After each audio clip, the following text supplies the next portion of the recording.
Dear students, आज हम electrostatics का एक इम्पॉर्टेंट क्वेश्चन है, that is your continuity equation.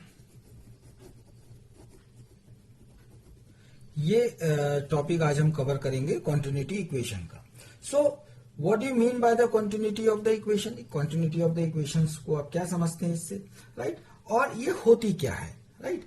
सो इसको समझने के लिए ये कॉन्टिन्यूटी ऑफ इक्वेशन जो है ये बताती है कि total current flowing out of the some volume.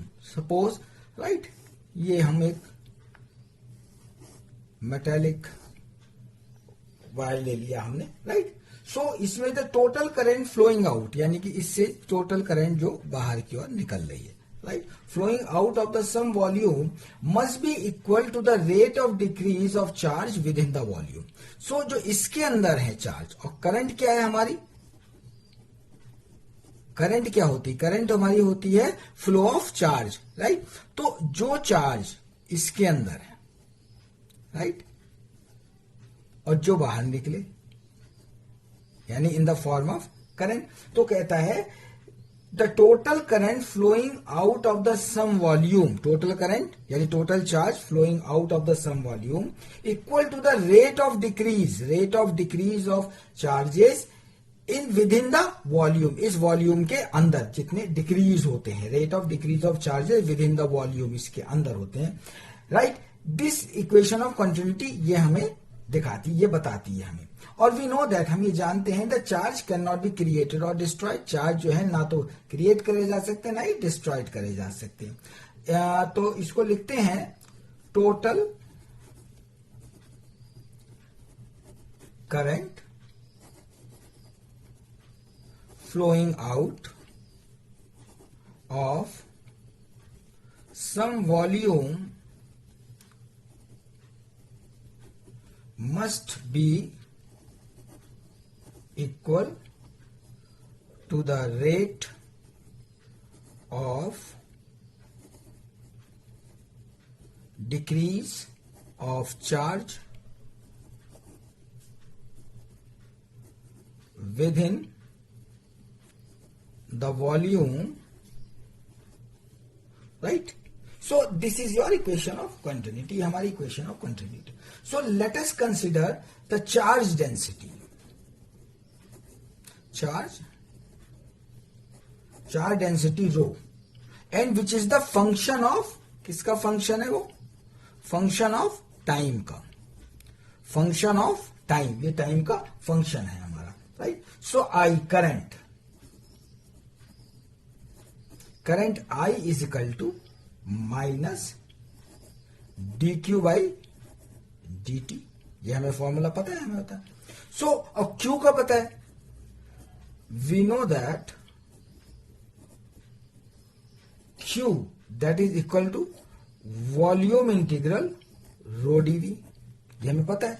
तो हम इस क्या करें, इसको हम q की प्लेस ऑफ दिस यहां पे रख दें, तो हमारा फॉर्मूला क्या बन जाएगा? I is equal to minus d by d t volume integral rho dv। So this is your first equation, ये हमारी फर्स्ट इक्वेशन होगी। It is assume that the current is extended in a space of volume v close by the surface s। अब इसमें कोई volume v ले लिया हमने, v is the volume, s is the surface, right, जो उसको close by the surface है। The net amount of charge, अब जो net amount of the charge which crosses the unit area normal to the direction of the charge flow of the surface in a unit time, right, is defined as your current density, जो हमारी current density J कहलाती है। अब हम यहां लेंगे क्या? current density। तो current density J है हमारी, और J की डेफिनेशन मैंने क्या बताया? the net amount of charge which crosses a unit area normal to the direction of the charge flow, normal to the direction of your charge flow of the surface in a unit time, unit time के अंदर करती है, तो वो कहलाती है हमारी current density. This current density is related with your total current I. ये जो current density है ये हमारी किससे related है? total current of I से, through the surface S, तो इसके लिए हमारा फॉर्मूला बन गया I is equal to closed integral J dot ds से this is your second equation. तो from equation first and two, तो देखिए हम इसे आइए और ये दोनों को क्या करें, हम इक्वेट कर दें. तो close integral J dot ds that is equal to minus dq by dt that is equal to minus d by dt volume integral rho dv. So this is your third equation. Because rho is changing with time, rho is changing with time, then we can write that surface integral J dot ds is equal to minus volume integral del rho by del t dv. Say this is your fourth equation, right? इसी equation को बन लिया, that is our fourth equation. Now according to किसको हो गया मेरा, Gauss divergence theorem. Gauss divergence theorem क्या कहती है हमारी, surface integral J dot ds that is equal to volume integral divergence of J, इसको ब्रैकेट में ले लेते हैं, that is called your dv. Now from the equation number 4, जो हमारी इक्वेशन नंबर 4 है, राइट, इसको हम देखें तो इक्वेशन नंबर 4 हमारी क्या कन्वर्ट हो जाएगी, that is your volume integral divergence of J dv that is equal to minus volume integral del rho by del t dv, right.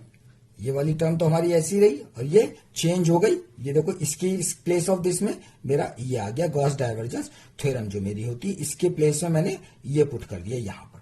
सो ये इक्वेशन क्या बन गई, this is your equation number 5. इसको one side लिया है और